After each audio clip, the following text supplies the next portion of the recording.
रामचंद्र जी की, प्रभु श्री कृष्णचंद्र जी की, काशी विश्वनाथ की, महाराणा प्रताप की, शिवाजी महाराज की, गुरु गोविंद सिंह जी की, वीरांगना रानी लक्ष्मीबाई की,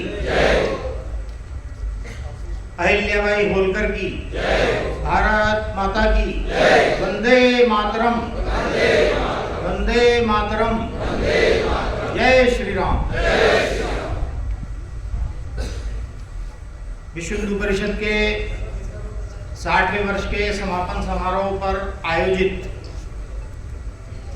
नीमच शहर के इस सभा में मंच पर विराजमान आदरणीय कार्यक्रम अध्यक्ष जी, नीमच जिला के प्रखंड के अध्यक्ष जी, इस विभाग के आदरणीय मंत्री जी, विश्व हिंदू परिषद, बजरंग दल, दुर्गा वाहिनी की सभी पदाधिकारी भाइयों बहनों, नगर के गणमान्य नागरिक सज्जन, श्रद्धेय मातृशक्ति और युवा मित्रों, आप सबका विश्व हिंदू परिषद के प्रति आत्यंतिक प्रेम है।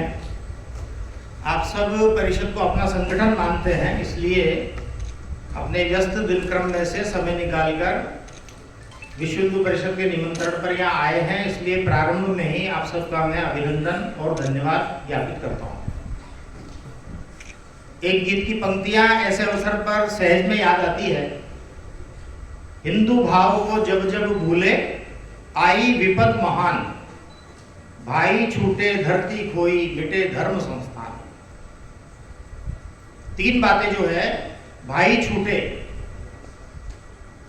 यानी कौन छूट गए, तो हिंदू समाज के अपने ही बंधु बांधव अभिन्न अंग, वो हमसे छूटकर विधर्मी बन गए। धरती खोई, 2000 मील लंबा चौड़ा देश आज क्रमशः छोटा होता जा रहा है।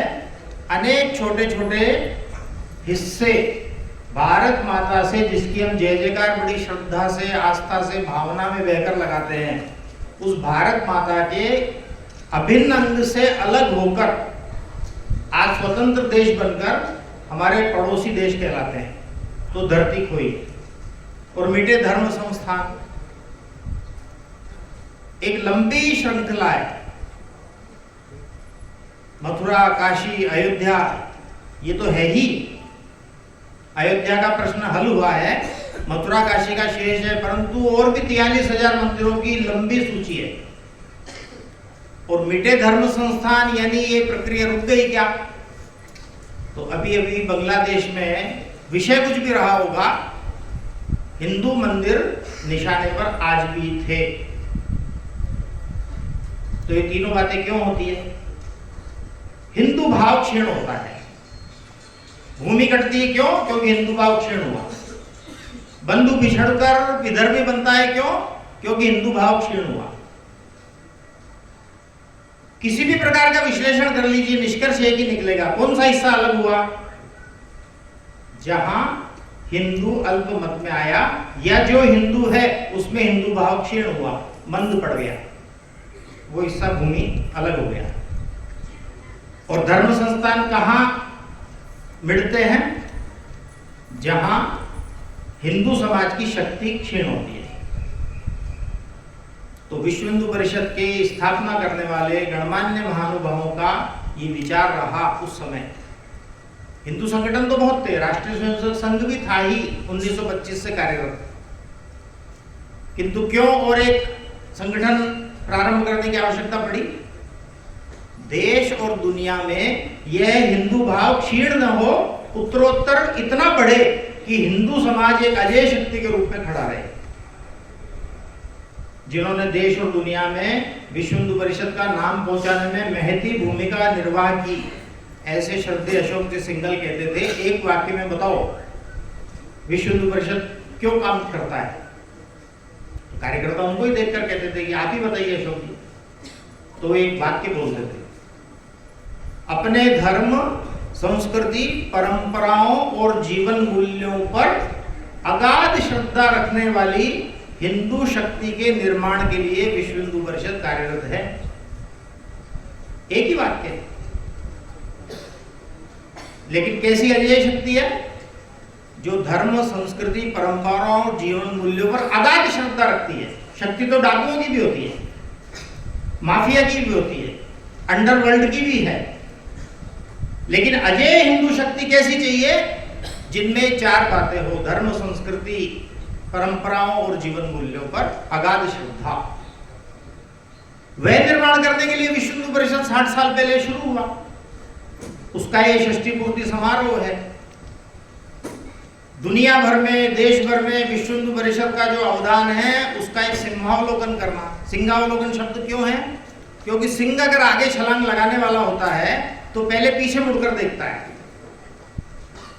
तो विश्व हिंदू परिषद को इस परिस्थिति को मात करते हुए आगे जाना है, परंतु 60 वर्ष के इस सोपान में, इस चरण में जरा पीछे मुड़कर देखना कि हम कहां से चले थे, क्यों चले थे, आज क्यों चल रहे हैं और कहां जाना है, किस दिशा में, किस गति में जाना है। तो जो सारे 60 वर्षों का लेखा जोखा है, इसकी जो बैलेंस शीट है, बहुत समाधान कारक है। अपने आप की केवल पीठ ठोकने की दृष्टि से नहीं,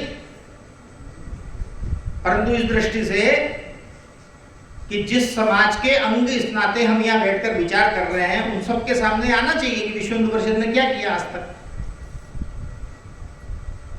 अपना समाज क्यों टूटता है, क्यों इसमें से किसी को धर्म छोड़कर जाने की आवश्यकता पड़ती है? तो आप कहेंगे कि समरसता का अभाव है। एकता, एकात्मता की अनुभूति जितने मात्रा में चाहिए, जितनी ऊर्जा के साथ चाहिए, उतनी नहीं है। हिंदू भाव के बदले कौन सा भाव लेकर जीवन जीते हैं? जाति का भाव, अपने पंथ का भाव, अपनी भाषा का भाव, अपने काम धंधे का भाव, अपनी क्षेत्रीयता का भाव। ये भाव तो बहुत कम अवसरों पर काम आते हैं। ब्याह शादी संबंध करना है तब जाति या गोत्र की आवश्यकता पड़ती है, बाकी समय जाति गोत्र की क्या आवश्यकता है?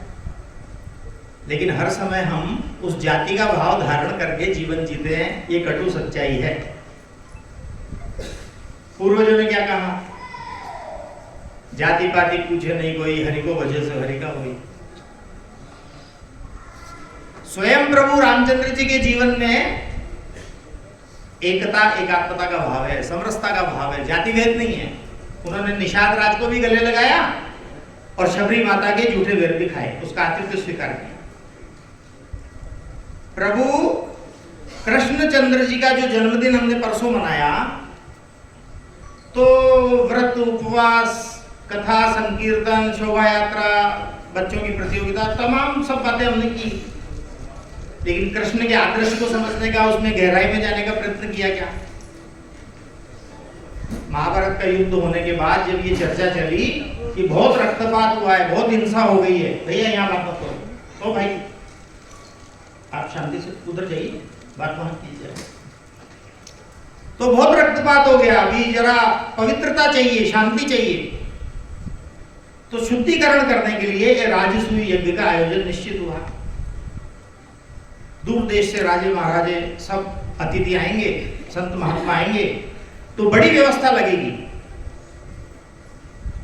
तो योगेश्वर श्री कृष्ण स्वयं 16 कलाओं के ज्ञाता, पूर्ण पुरुष, जिनका सब कुछ पूर्णता में है, उन्होंने क्या कहा?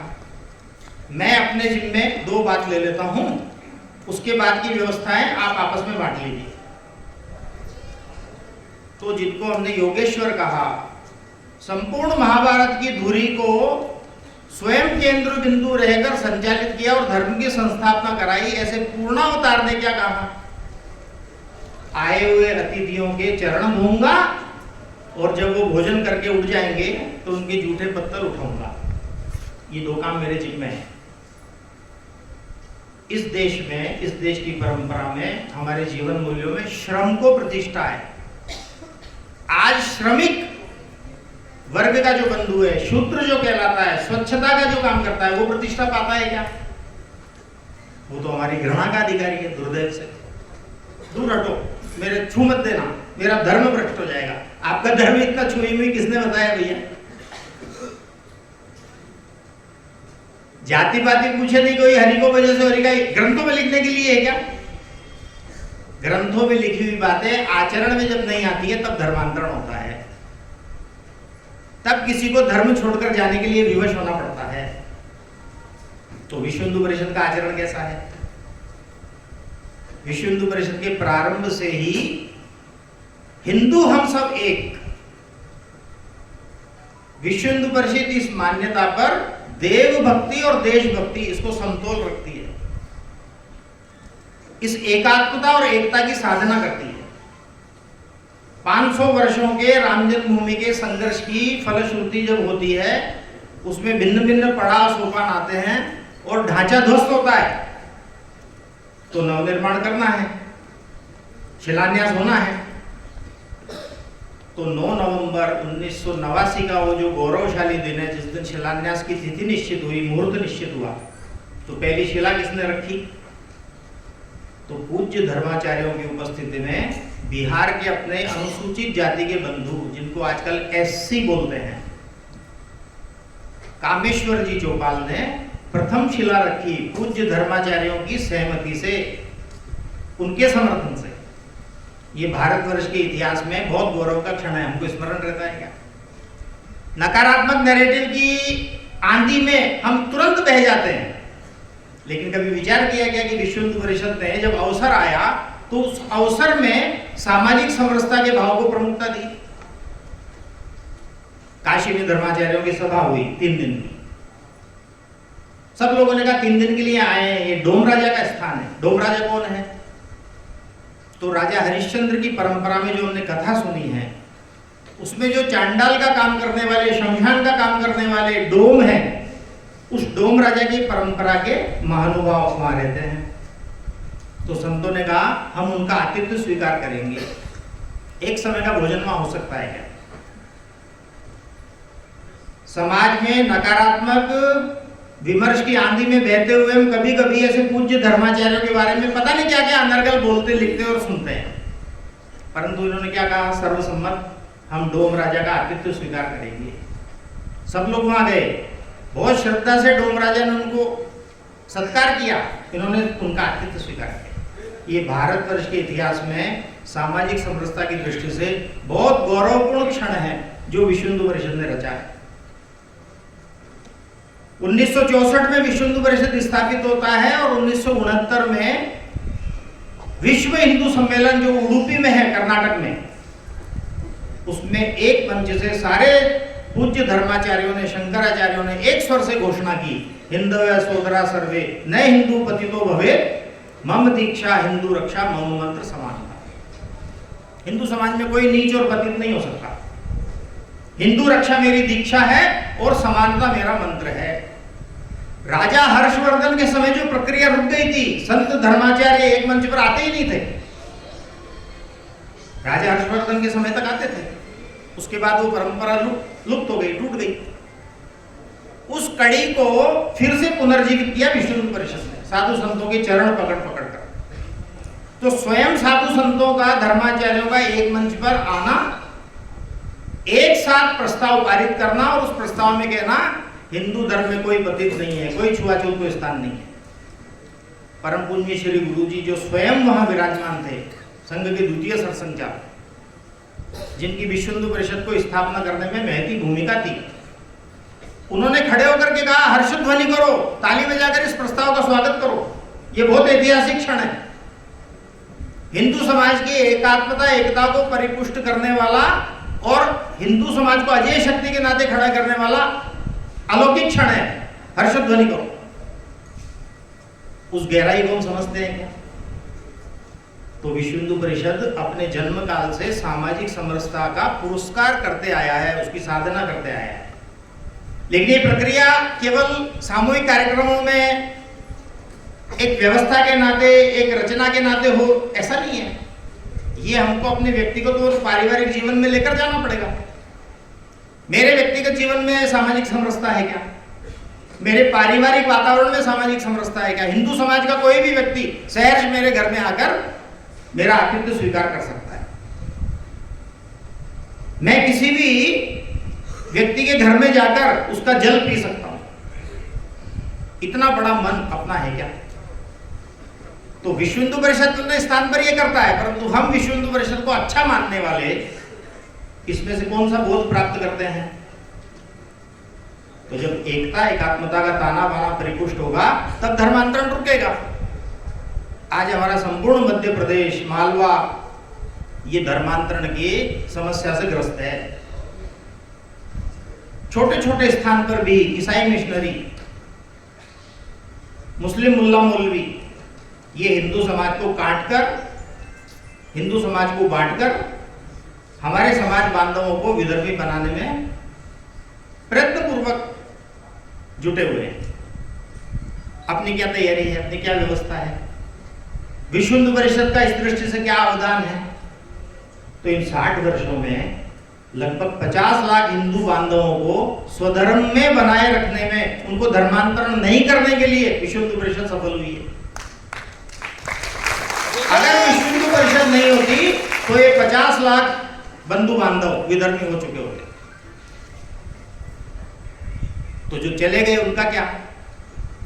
तो लगभग 18 लाख लोगों को अभी तक जो चले गए थे घर छोड़कर, उनको घर वापसी करवाई है, उनका परावर्तन करवाया। एक शब्द बोलते हैं अपन, लव जिहाद, उसमें लव वगैरह नहीं है, वो तो एक षड्यंत्र है अपनी बहन बेटियों को विधर्मियों के चंगुल में फंसाकर उनको नारकीय जीवन में धकेलने का, उनकी हत्याएं करने का, उनके मानव अंगों की तस्करी करने का, पता नहीं क्या क्या, लेकिन नाम है, शब्द है लव जिहाद। तो ऐसी बहनों को जो उनके चंगुल में फंस गई, उनको निकालने की क्या अपनी तैयारी होनी चाहिए। तो हमारे बजरंग दल के जो विश्व हिंदू परिषद की युवा शाखा है, उन बंधुओं के पराक्रम से आज तक 18,000 बहनें वापस छुड़ाकर लाई गई हैं।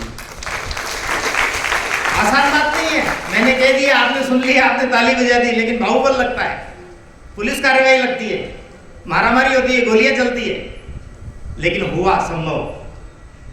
लेकिन उससे अधिक कठिनाई और चुनौती की बात क्या है?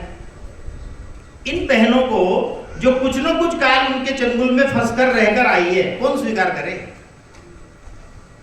हिंदू समाज की तो मानसिकता ही है, गया सो गया, मर गई हमारी तरफ से, तो घर वाले ही बोल देते। उनमें से 8,000 बहनों को सम्मानजनक जीवन जीने की संधि उपलब्ध करवाई है विश्व हिंदू परिषद के संगठन ने। एक सम्मानित जीवन जीने के लिए एक अच्छे परिवार में एक अच्छे कुलीन युवक के साथ उनका विवाह करवाया, और ये प्रक्रिया जारी है। गौ माता हमारी माँ है हम कहते हैं, लेकिन सड़कों पर कितनी गाय माता दिखती है, दूध निकाल कर छोड़ देते हैं। गाय माता शास्त्रों में है, नारा लगाने के लिए है, लेकिन मन की भावना के साथ है क्या? व्यवहार में, आचरण में है क्या? प्रतिदिन गाय माता कटने के लिए जाती है, तस्करी होती है। हमारे बजरंग दल के कार्यकर्ता तो प्राण हथेली पर रखकर तस्करों के पीछे घूमते रात को 2-2 बजे तक, उनका प्राणांत हो जाता है इस सारी प्रक्रिया में। 10 कार्यकर्ताओं का इन 60 वर्षों में बलिदान हुआ है, लेकिन 50 लाख गोवंश को कटने से बचाया है।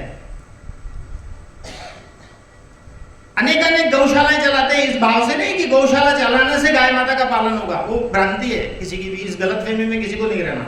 गाय माता का पालन गौशाला में नहीं हो सकता, वो तो घर घर में होगा, लेकिन गौशाला से पंचगव्य बने, गो आधारित कृषि का प्रशिक्षण युवा किसानों को मिले, गाय का महत्व खेती में हमारे जनजीवन में होगा, तो कोई गाय माता को सड़क पर विचरने के लिए नहीं छोड़ेगा। अपार्टमेंट में रहने वाले एलिट क्लास के बच्चों को जो कभी गाय का दर्शन नहीं करते हैं, सोसाइटियों में रहते हैं, कॉन्वेंट में पढ़ते हैं, उनको गाय माता का पौराणिक और सांस्कृतिक महत्व कौन बताए, वैज्ञानिक महत्व कौन बताए? तो गो विज्ञान परीक्षा में लाखों बच्चे प्रतिवर्ष बैठते हैं, पुस्तक पढ़ते हैं, फिर परीक्षा देते हैं, उसमें प्रथम, द्वितीय, तृतीय पुरस्कार पाते हैं। कौन आयोजन कर रहा है? विश्व हिंदू परिषद का गोरक्षा विभाग करता है। जो जो संभव है इस गाय माता का पुरस्कार करने के लिए, गाय माता को प्रतिष्ठित करने के लिए, गाय माता को संरक्षित करने के लिए, वो सब गोरक्षा विभाग करता है, बजरंग दल का गोरक्षा विभाग करता है। तो हमारा समाज जीवन स्वस्थ कब बनेगा? जब इसमें कोई अभाव नहीं रहेगा। तो अभावों की पूर्ति यानी सेवा है, सेवा परमो धर्म, ऐसे हमारी उक्ति है। सेवा परमो धर्म है, विश्व हिंदू परिषद ने या संघ ने कहा है क्या? नहीं, अनादिकाल से इस देश की परंपरा में है। समस्त जीवधारियों में भगवान ने केवल मनुष्य को एक क्षमता दी है कि वो जीवन के अंतिम क्षण तक भी अगर उसके हाथ पैर हिलते हैं तो वो अपने कामकाज को करने के बाद किसी अन्य की सेवा कर सकता है। ये केवल मनुष्य की क्षमता है। लेकिन मनुष्य इस क्षमता का उपयोग करता है क्या? भगवान द्वारा प्रदत्त। बहुत हम अपना तटस्थ विश्लेषण करेंगे ना, बिना किसी पक्षपात के अपना खुद का विश्लेषण, तो अपने को ध्यान में आएगा मेरा पूरा दिन ही नहीं, पूरा सप्ताह, पूरा महीना, वर्षानुवर्ष केवल मेरे अपने को चलाने के लिए चलते हैं। तो किसी अन्य की सेवा अपने द्वारा होती है क्या? शिक्षा की, चिकित्सा की, सामाजिक दृष्टि से, स्वावलंबन की दृष्टि से। तो विश्व हिंदू परिषद इन 4 क्षेत्रों में अपने जन्म के 3रे साल के बाद से ही सेवा कार्य करना शुरू किया है। 5000 से अधिक सेवा कार्य संपूर्ण देश में विश्व हिंदू परिषद के द्वारा संचालित हैं। महाराष्ट्र और गुजरात की सीमा पर तलासरी नाम के गांव में 1967 में पहला प्रकल्प शुरू हो गया शिक्षा का, 7 वनवासी बच्चों को लेकर। आज सारे देश में 118 छात्रावास है, 300 से अधिक विद्यालय है, अस्पताल हैं, डिस्पेंसरियां हैं, मोबाइल डिस्पेंसरियां हैं, एम्बुलेंसेज हैं। छोटे छोटे विकेंद्रित स्तर पर हजारों ऐसे शिक्षा के, स्वास्थ्य के, स्वावलंबन के कार्य हैं। विश्व हिंदू परिषद के तंत्र में सेवा विभाग की ओर से ब्यूटी पार्लर का कोर्स चलाया जाता है, सिलाई सेंटर चलाया जाता है, मेहंदी लगाने का कोर्स चलाया जाता है। आप कहेंगे विश्व हिंदू परिषद तो धार्मिक संगठन है, इसका ब्यूटी पार्लर से क्या संबंध है?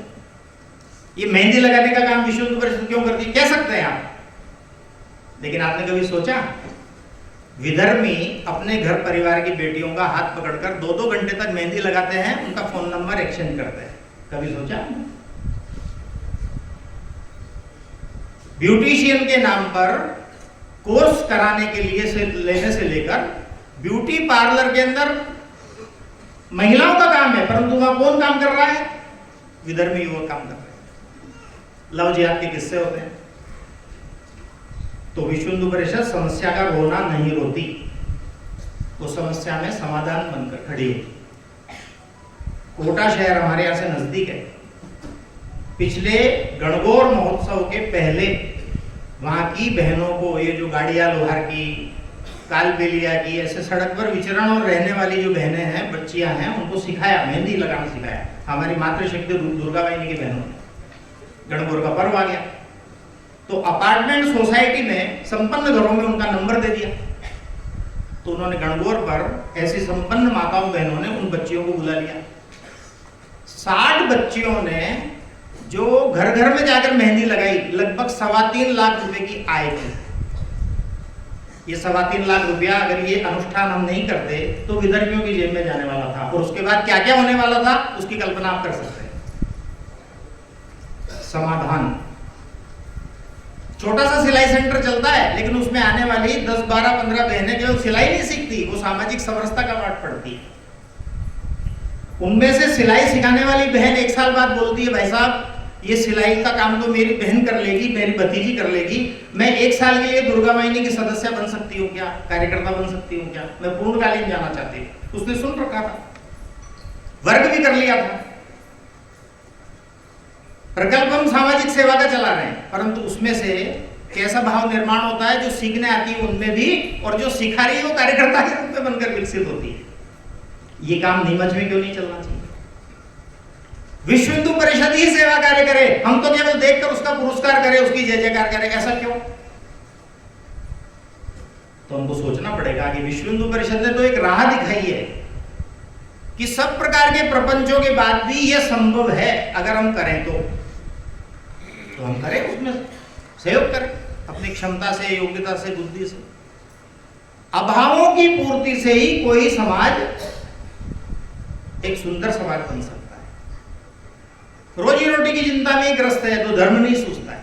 भूखे भजन न होए गोपाला, ये ले तेरी कंठी माला। तो समाज के अभाव दूर करने पड़ेंगे। कोई समाज संगठन और जागरण के बल पर ही यश प्राप्त करता है दुनिया में, ध्यान में रखिए। इजराइल छोटा सा है, दिल्ली शहर से भी छोटा है, आबादी में भी, क्षेत्रफल में भी, लेकिन दंदनाता हुआ अरब राष्ट्रों की छाती पर स्वाभिमान से जिंदा है। दांतों के बीच में जैसे जीभ है ना, वैसे उसके अरब राष्ट्रों के बीच में स्थिति है। लेकिन हर युवक सैनिक शिक्षा से युक्त है। आज हमारे यहाँ तो अग्निवीर योजना का विरोध हम क्यों कर देते हैं, क्यों उसका मखौल उड़ाते हैं? क्योंकि किसी विरोधी दल के नेता ने दुष्ट बुद्धि से उसका विरोध कर दिया था, मजाक उड़ाया था। हमने तो अध्ययन ही नहीं किया, हमने तो इसके मर्म को समझा ही नहीं कि हमारे हिंदू युवकों को यदि अग्निवीर की ट्रेनिंग हो गई, 4 साल वो उसमें नौकरी करके आ जाएगा, तो आर्थिक दृष्टिया तो उसके हाथ में 11 लाख रुपए होंगी, परंतु अपने इस मोहल्ले की एक ताकत बनकर सशस्त्र प्रशिक्षित ऐसा एक हिंदू युवक देशभक्ति से युक्त ऐसा खड़ा हो जाएगा। हमने उस गहराई में जाने का ही प्रयत्न नहीं किया। तो मैं सरकारी योजना का गुणगान करने के लिए नहीं कह रहा हूं, लेकिन अपने देश में कोई बात आती है, वो अपने समाज के लिए कितनी युक्ति संगत है, उसको यदि हम देशभक्त लोग नहीं समझेंगे तो विदर्भ में उसका लाभ उठा रहे हैं, वो उठाएंगे। ऐसी अनेक बातें हैं जो हमको एक जागृत और संगठित समाज के नाते खड़ा करने में सहायक हो सकती है। तो इजराइल का उदाहरण है। ऐसा समाज हमारे यहां हो सकता है क्या? तो प्रसंगवश विश्व हिंदू परिषद ने इसका जब आवश्यकता पड़ी है तो उपयोग किया है, समाज को जगाने का, समाज को संगठित करने का। सत्संग हमारी ये एक साप्ताहिक गतिविधि इसी बात के लिए। आज सारे देश में 28,000 सत्संग चलते हैं, लेकिन ऊंट के मुंह में जीरा है। हम में से जिनका सत्संग चलाने का दायित्व है या उससे संबंध आता है, वो उसको देखकर कहते हैं इससे क्या होने वाला है। लेकिन सत्संग के बल पर धर्मांतरण रुका है, सत्संग के बल पर समाज जागृत हुआ है, सत्संग के बल पर कार सेवक तैयार हुए हैं, कार सेवा के लिए गए हैं लाठी गोली का डर होने के बाद भी। और सत्संग के बल पर क्या हुआ है? तो 1996 में आतंकवादी की धमकी आ गई बाबा अमरनाथ की यात्रा पर। आतंकवादियों ने कहा कोई यात्रा में आएगा तो उसको गोलियों से भून देंगे। सारे देश में डर का माहौल व्याप्त हो गया। तो विश्व हिंदू परिषद के बजरंग दल के कार्यकर्ताओं ने सोचा कि अरे हजारों वर्षों की ये परंपरा तो रुक जाएगी अगर धमकी के कारण कोई नहीं गया। तो बजरंग दल के युवाओं ने संपूर्ण देश में एक 5,000 का काल्पनिक आंकड़ा मन में धारण करके प्रवास किया। आपको सुनकर अच्छा लगेगा।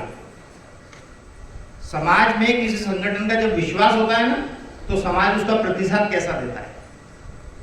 आतंकवादी की धमकी के उपरांत भी 50,000 हिंदू युवक बाबा अमरनाथ की यात्रा में पहुंच गए। यात्रा यशस्वी रूप से आज भी निर्बाध चालू है, कोई आतंकवादी की धमकी रही नहीं। ये मृत्युंजय समाज है। इस मृत्युंजय समाज की अनुभूति को मन में लेकर हम उस प्रकार का समाज अपने मोहल्ले में खड़ा करते हैं क्या? बांग्लादेश की घटना घट गई, हम में से सोशल मीडिया के वीर जो ज्ञान के गंगा भी बहाते हैं, अपना ज्ञान पूरा उसमें उड़ेलते हैं, वो कहते हैं भारतवर्ष में भी दोहरा दिया जाएगा तो क्या होगा। इस तथ्य को या इस कल्पना को समझकर डरकर बैठना है, भीगी बिल्ली बन जाना है, या उसकी पुख्ता व्यवस्था अपने यहां करनी है। देखते हैं कैसे हिम्मत होती है। यह आत्मविश्वास अपने मन में धारण करके मृत्युंजय समाज की अवधारणा को अपने मोहल्ले में जागृत करना है, अपने समाज को खड़ा करना है, अपने समाज को तैयार करना है कि 4 गुंडे अगर शस्त्र हाथ में लेकर आएंगे उनको मुंह तोड़ जवाब मिलेगा। इसके लिए घर घर की तैयारी चाहिए। काल्पनिक डर, एक डर एक प्रकार का चलता है, इतने में भारत हिंदू अल्पसंख्यक हो जाएगा। अरे भाई आज तो नहीं है ना, आज तो हम बहुसंख्यक है, और बहुसंख्यक थोड़े से आंकड़े से नहीं है, थोड़े से अनुपात से नहीं है। 100 करोड़ हैं, 80% में आपको अगर विमत हो तो 75% तो है ही। 75% होने के बाद जो आप कर सकते हैं वो अभी क्यों नहीं कर रहे हैं? किसने रोका है, किसने हाथ पकड़ा है? लेकिन काल्पनिक डर वो कैसा है? हंसी आती है। जैसे दो पहलवानों में संघर्ष हो रहा है और एक बलवान पहलवान एक कमजोर पहलवान के छाती पर चढ़कर बैठा है और वो मन में क्या सोच रहा है, जो ही मैं इसकी छाती से हटूंगा ये खड़ा होकर मेरे को दबोच लेगा, मेरे को मार देगा। ये कैसी बात है भाई? आज तो तुम इसकी छाती पर सवार हो, तुम विजित हो, विजित होने के भाव का अनुभव करो, उसकी घोषणा करो, उसका गर्व मनाओ। लेकिन काल्पनिक डर से हमारे हिंदू वीर, सोशल मीडिया के वीर, ये समाज में एक नकारात्मक विमर्श निर्माण कर रहे हैं। उनके झांसे में नहीं आना है। भारतवर्ष हिंदू राष्ट्र था, हिंदू राष्ट्र है, आगे भी हिंदू राष्ट्र रहेगा। दुनिया की कोई ताकत इसको रोक नहीं सकती।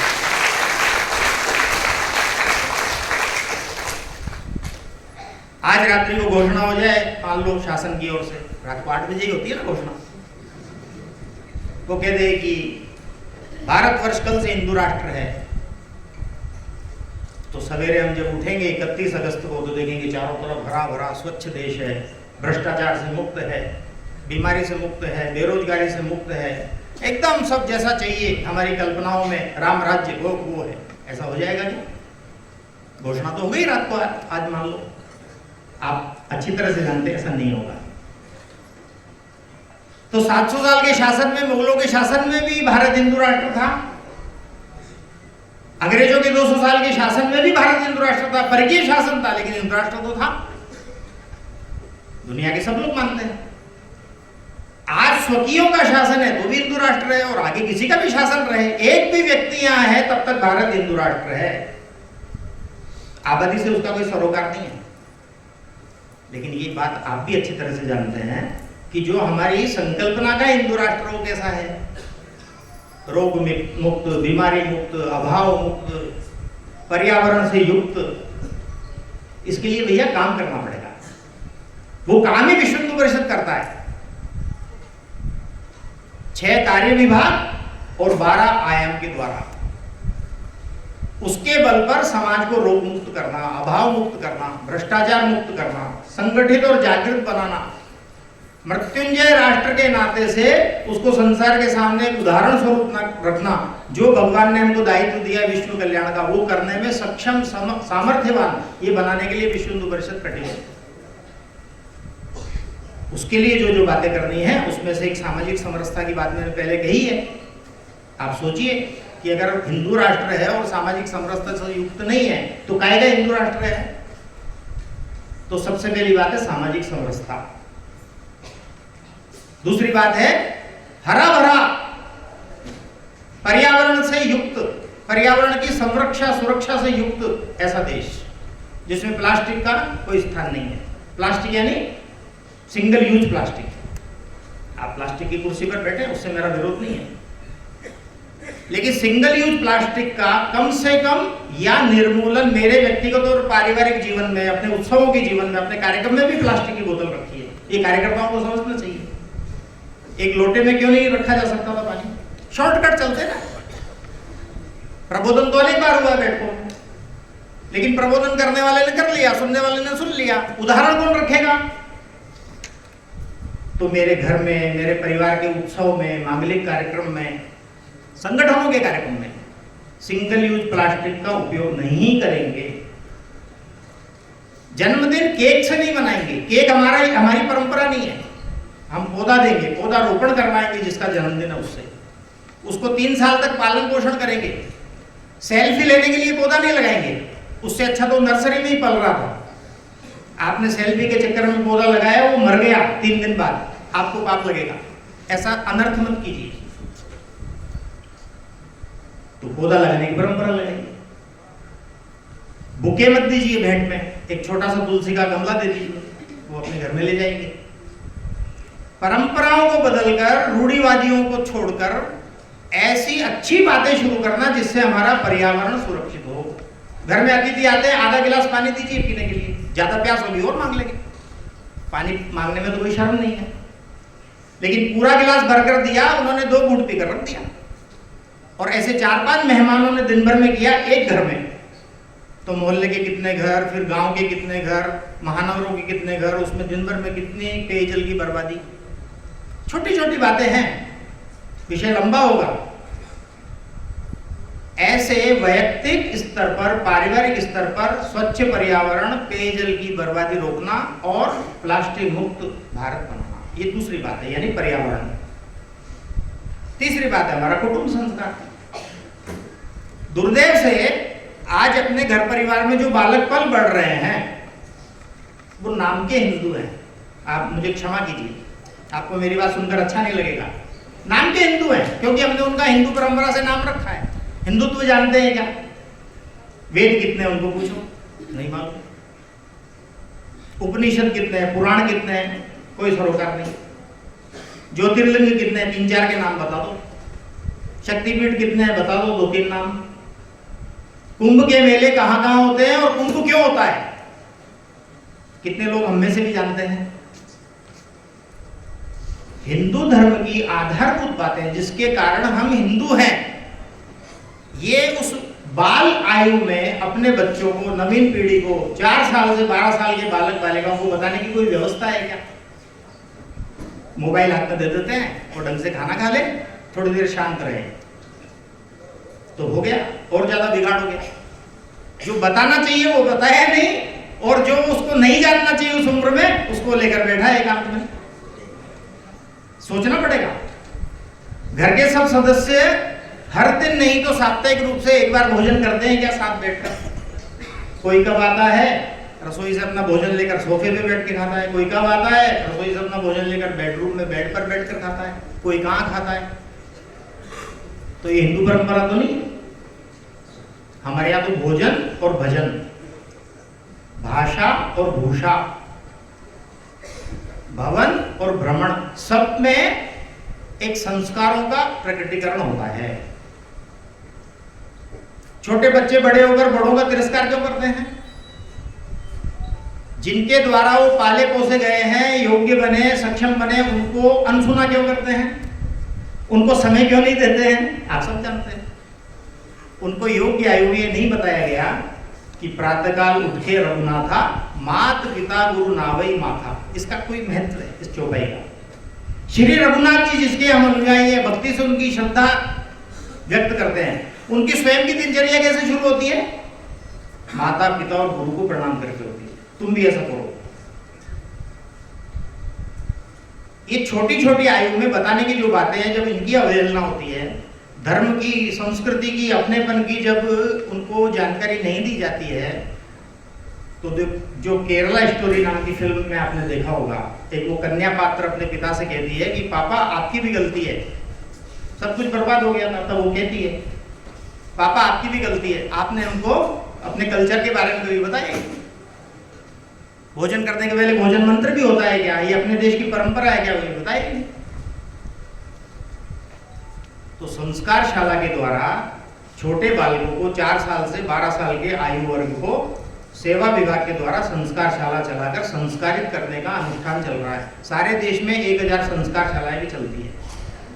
बड़ी बात नहीं है, 1000 से बहुत कम संख्या है, लेकिन उदाहरण खड़ा हुआ है। हमारी मातृशक्ति दुर्गा वाहिनी बाल संस्कार केंद्र के रूप में साप्ताहिक रूप से ऐसे बच्चों को इकट्ठा करके अपार्टमेंट में, एलिट क्लास के बच्चों को, कॉन्वेंट में पढ़ने वाले बच्चों को धर्म की, संस्कृति की शिक्षा देने का काम करती है। हम सब कर सकते हैं, अपने घरों से इसका प्रारंभ कर सकते हैं।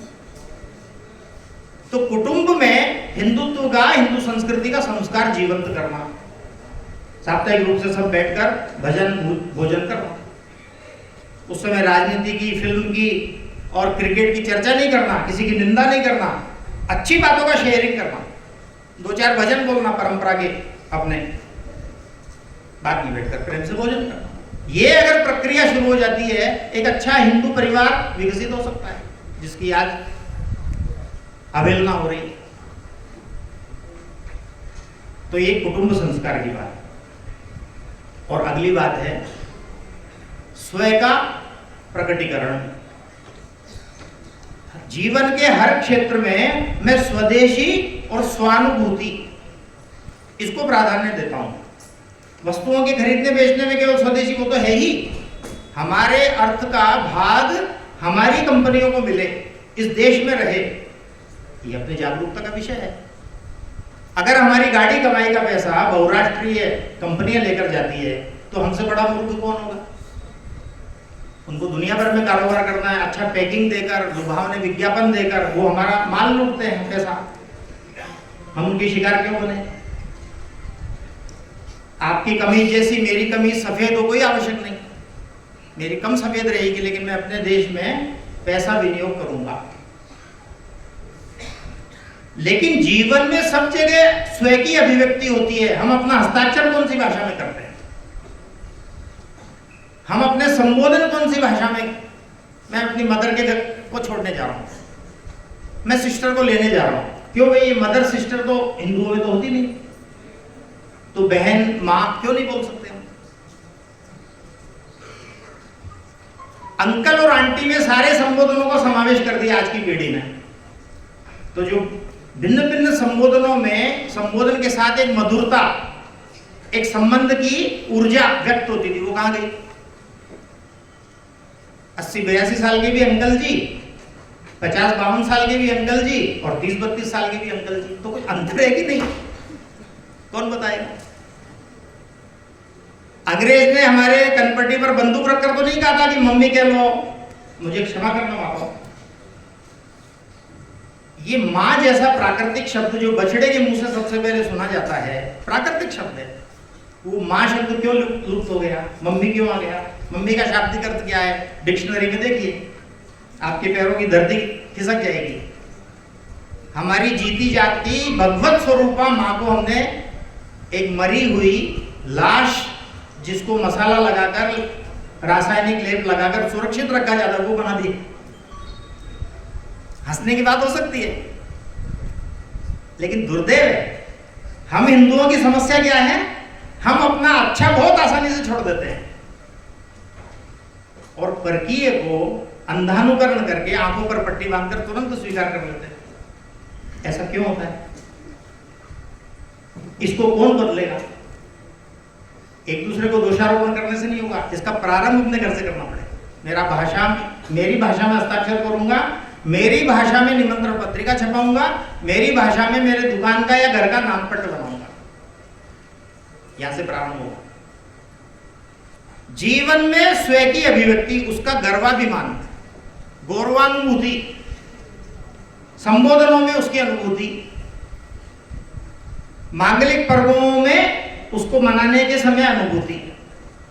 ये माताएं बहनें हजारों व्यंजन बनाना जानती है, 2 मिनट में मैगी नहीं बनती है, बहुत सारी ऐसी चीजें बनाना जानती है जो अपने घर में अच्छे पदार्थों से पौष्टिक अन्न बनता है, पकवान बनता है। हम केक पर क्यों सिमट गए? कितने दिनों पुराना है, किसके हाथ से बना हुआ है, खाद्य अखाद्य मिलकर बना है, लेकिन हमारे हर मांगलिक कार्यक्रम का केंद्र बिंदु केक क्यों बन गया? सोचिएगा। लेकिन अंधानुकरण, विषय लंबा हो रहा है, मैं जानता हूं आपको सायंकाल है, घर जाने की जल्दी है, इसलिए मैं जल्दी समाप्त करूंगा। आखिरी मेरा मुद्दा है नागरिक नियमों का पालन। सीट बेल्ट नहीं पहनेंगे, हेलमेट नहीं बनाएंगे। पूरे मध्य प्रदेश में घूम रहा हूं, छत्तीसगढ़ से आ रहा हूं, हेलमेट पहनने की परंपरा ही नहीं है। और आंकड़े बताते हैं, तथ्य बताते हैं, वर्ष में 1.5 लाख मौतें रोड एक्सीडेंट के कारण अधिकांश युवाओं की होती है, उसमें से 92% हेलमेट के अभाव में होती है। ये मेडिकल साइंस की रिपोर्ट है अस्पतालों की, जो सर्वे इकट्ठा होकर निष्कर्ष निकला है। उसकी अवहेलना क्यों करते हैं? पुलिसमैन को देखकर हेलमेट पहनना है या हेलमेट को अपना सुरक्षा के कवच मानकर पहनना? सीट बेल्ट लगाने का हमारे कस्बे में रिवाज नहीं है, सरकार का नियम है ना, हर जगह पंक्ति से करना है, हर जगह एक नियम पालन करना है, सिग्नल पर रुकना है, रेलवे में नियम पालन करना है, स्वच्छता का ध्यान रखना है। ये अगर प्रजा नहीं करेगी तो शासन कितने भी अच्छे नियम बनाए, शासन प्रामाणिकता से अच्छी नीतियां बनाता है, प्रजा बेईमानी से व्यवहार करती है, कैसे देश अच्छा बनेगा? सोचिए कभी। समय पर टिकट नहीं बनवाएंगे, बाद में टीटी को घूस देंगे, क्यों करते हैं? ऐसे छोटे छोटे बहुत मुद्दे हैं। अगर हम सबके मन में भारत को हिंदू राष्ट्र या राम राज्य की कल्पना साकार करने की आकांक्षा है तो उसमें हम सबकी जिम्मेवारी निहित है। केवल विश्व हिंदू परिषद, केवल संघ, केवल कुछ संगठनों को ठेकेदारी दे दी, वो कर लेंगे या सरकार कर लेगी, नहीं होगा। इसलिए इस 60 वर्ष के अवसर पर आयोजित कार्यक्रम में एक विश्व हिंदू परिषद की उपलब्धियों की दृष्टि से कुछ आपके सामने निवेदन किया। और चूंकि बहुत जोर से ये बात चलती है कि हिंदू राष्ट्र घोषित करो वगैरह, तो आप ध्यान में रखिए, हिंदू राष्ट्र हमारी राजनीतिक अवधारणा नहीं है। हिंदू राष्ट्र को जो राजनीतिक अवधारणा की दृष्टि से मानते हैं वो बहुत गलती करते हैं। हिंदू राष्ट्र ये हमारी सांस्कृतिक अवधारणा है। सरकारें किसी की हो, शासन किसी का भी हो, एक से दूसरे स्थानों पर तीर्थ यात्राएं हो, सबका आपस में एक आत्मीयता का नाता हो, यह दृश्य साकार करना है। इस दृश्य की एक साकार अभिव्यक्ति 22 जनवरी को अयोध्या में हुई थी, उसका स्मरण करके अपनी बात पूरी करता हूं। देश में एकता एकात्मता कैसे हो सकती है? 22 जनवरी का जो कार्यक्रम था, हम में से अधिकांश लोग वहां नहीं होंगे, लेकिन स्क्रीन पर सब लोग साक्षी थे। देश की समस्त धर्म धाराओं के पूज्य संत, शंकराचार्यों से लेकर सामान्य संत तक धर्म धाराओं का प्रतिनिधित्व करने के वाले वो वहां थे उस प्रतिष्ठा के कार्यक्रम। समाज जीवन की सभी श्रेणियों के अग्रणी लोग थे। उद्योग जगत हो, सिनेमा का जगत हो, कलाकारों का जगत हो, खेल जगत हो, सेना का जगत हो, वैज्ञानिकों का क्षेत्र हो, लेखकों का क्षेत्र हो, जितनी श्रेणियां बन सकती है समाज जीवन में, व्यापारी से लेकर उद्योगपति से लेकर, वो सब थे। और सब एक आसन पर। यहाँ तो फिर भी किसी के लिए सोफा है, किसी के लिए कुर्सी है, वहां तो सब एक आसन पर थे। अरुण, मुकेश अंबानी से लेकर अमिताभ बच्चन से लेकर धर्माचार्य, शंकराचार्य से लेकर सभी जो राम जन्मभूमि के अंदर कार्यरत मजदूर हैं, उनका भी 40% वहां भाग में उपस्थित था, वो भी एक ही आसन पर था। और 4 घंटे तक वो अपनी व्यवस्था में बैठकर सुनने वाले थे। ये कल्पना थी सबको। तो देश की जिसको एक शब्द देना वो क्रीम थी। व्यवस्था में लगे हुए लोग जब अनेक दिनों से चर्चा कर रहे थे, भाई आएंगे 4 घंटा बैठेंगे, तो उनको 4 घंटे में कुछ न कुछ खाने के लिए तो देना पड़ेगा। तो अनेक लोग उसमें ऐसे हैं जो ताज होटल के बिना बाहर का फूड ही नहीं खाते हैं। उनको क्या दिया जाएगा, वो क्या स्वीकार करेंगे, करेंगे कि नहीं करेंगे? लेकिन भगवान रामलला का नाम लेकर जो उनको परोसा गया, सबने माथे को लगाकर श्रद्धा से उसको ग्रहण किया। जो भी दिया गया, इतना ही नहीं, सेल्फी लेकर उसकी फोटो लेकर अपने घर में भेजी, देखो हमको ये दिया गया है। बड़े गर्व से उसका आस्वाद लेकर खाया उन्होंने। और जो 4 घंटे ऐसे अनुशासित जैसे आप बैठे हैं, अपनी व्यवस्था में अपने अधिकारियों, अपने संतों का मार्गदर्शन उन्होंने एकाग्रता से सुना। ये एकता एकात्मता से इससे ज्यादा बड़ा दृश्य और क्या होगा? उनकी विचारधारा अलग हो सकती है, उनका कार्यक्षेत्र जीवन का अलग हो सकता है, परंतु विश्व हिंदू परिषद के नेतृत्व में यद्यपि वो तीर्थ क्षेत्र का आयोजन था, परंतु नेतृत्व तो विश्व हिंदू परिषद ने किया। ये दृश्य साकार हो सकता है तो संपूर्ण देश में भी ये दृश्य साकार हो सकता है। आपका और हमारा परिश्रम जितनी मात्रा में लगना चाहिए वो लगे, उसका संकल्प लेकर हम यहाँ से उठे। इतना एक विनम्र अनुरोध आपकी सेवा में करके मैं अपनी बात पूरी करता हूँ। जय श्री राम।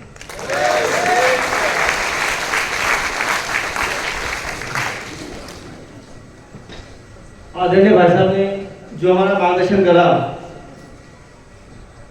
1964 से लेके आज दिना तक विश्व हिंदू परिषद ने इस सनातन समाज के लिए क्या क्या योगदान दिए, क्या क्या त्याग दिए, उस विषय में जो भाई साहब ने विषय रखा, उसके लिए हम सभी भाई साहब का बहुत आभार करते हैं। परिचय है हमारे बीच में पूज्य संत श्री धर्मदास जी त्यागी। आप गांधी वाटिका में बालाजी मंदिर के संत हैं।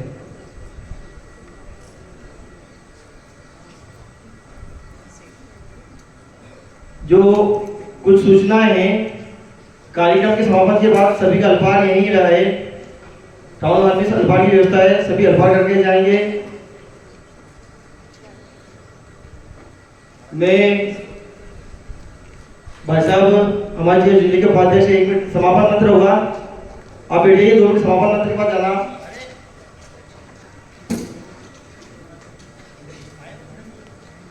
मैं हमारे जो कार्यक्रम की अध्यक्षता कर रहे हैं आदरणीय भाई साहब ओम जी अग्रवाल से निवेदन करूंगा कि वे 2 शब्द तो कहें। धन्यवाद सर, 2 शब्द कहते हैं।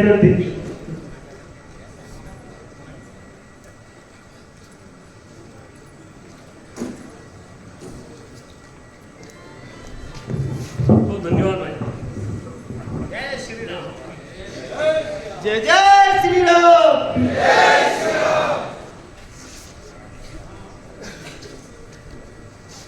समापन मंत्र के बाद सभी अपना स्थान छोड़ेंगे।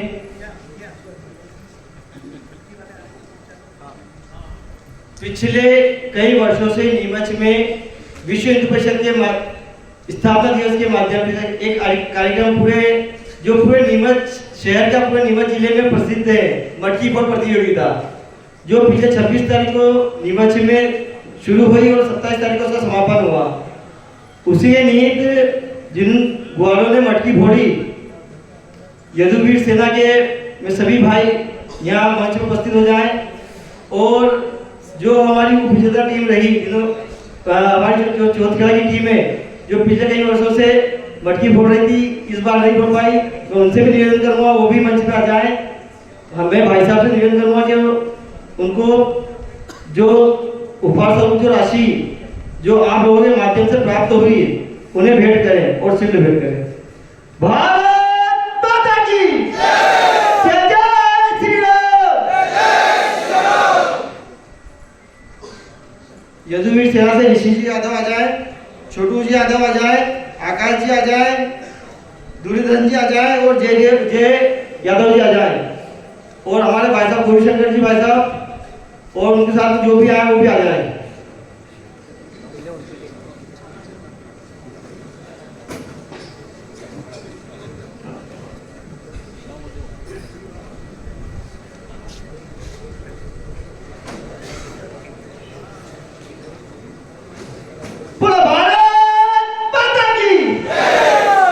समापन मंत्र के बाद सभी जाएंगे। आप सभी ये जो युवा बच्चे हैं जिन्होंने मटकी फोड़ी, पहली बार इन्होंने अपनी टीम की एंट्री करी और पहली बार में मटकी फोड़ी है, इन सबका जय श्री राम के जय घोष के साथ में उत्साहवर्धन करेंगे। जय जय श्री राम। जय जय श्री राम। भारत माता की वंदे वंदे मातरम मातरम। जय जय श्री राम।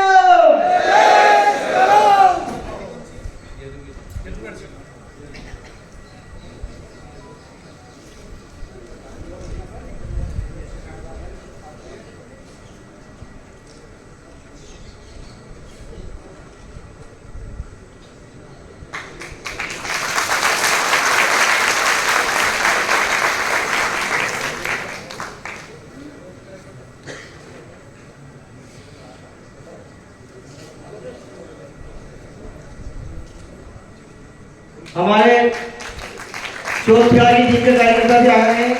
भाई साहब गौरीशंकर जी का भी आभार है, वे हर साल मटकी फोड़ प्रतियोगिता में भाग लेते हैं। इनकी टीम बहुत मजबूत है।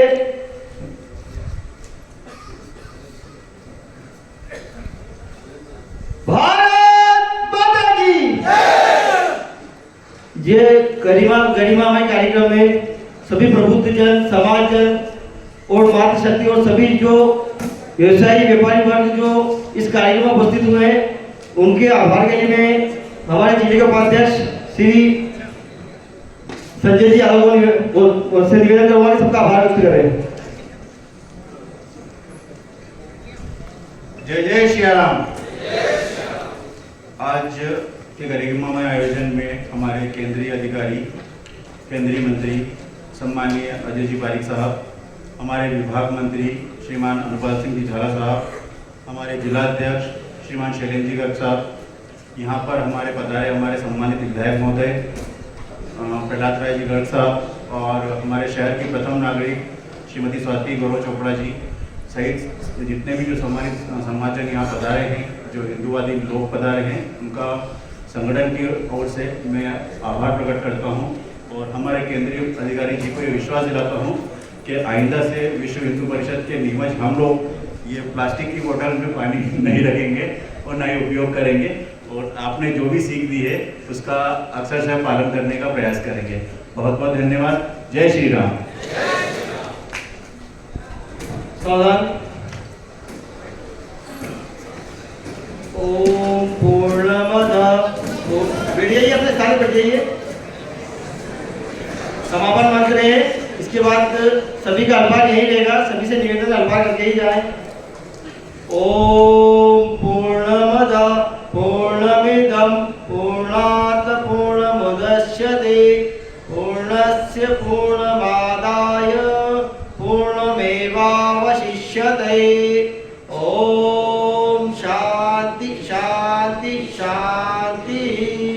सच्चिदानंद भगवान की जय। भारत माता की जय। गौ माता की जय। गंगा माता की जय। श्री राम जन्मभूमि की जय। श्री कृष्ण जन्मभूमि की जय। काशी विश्वनाथ की जय। पवन सुत हनुमान की जय। बोलो भाई सब संतों की जय। बोलो भाई सब भक्तों की जय। धर्म की जय हो, अधर्म का नाश हो, प्राणियों में सद्भावना हो, विश्व का कल्याण हो, गौ सत्य बंद हो, धर्मांतरण बंद हो, भारत अखंड हो। हर हर महा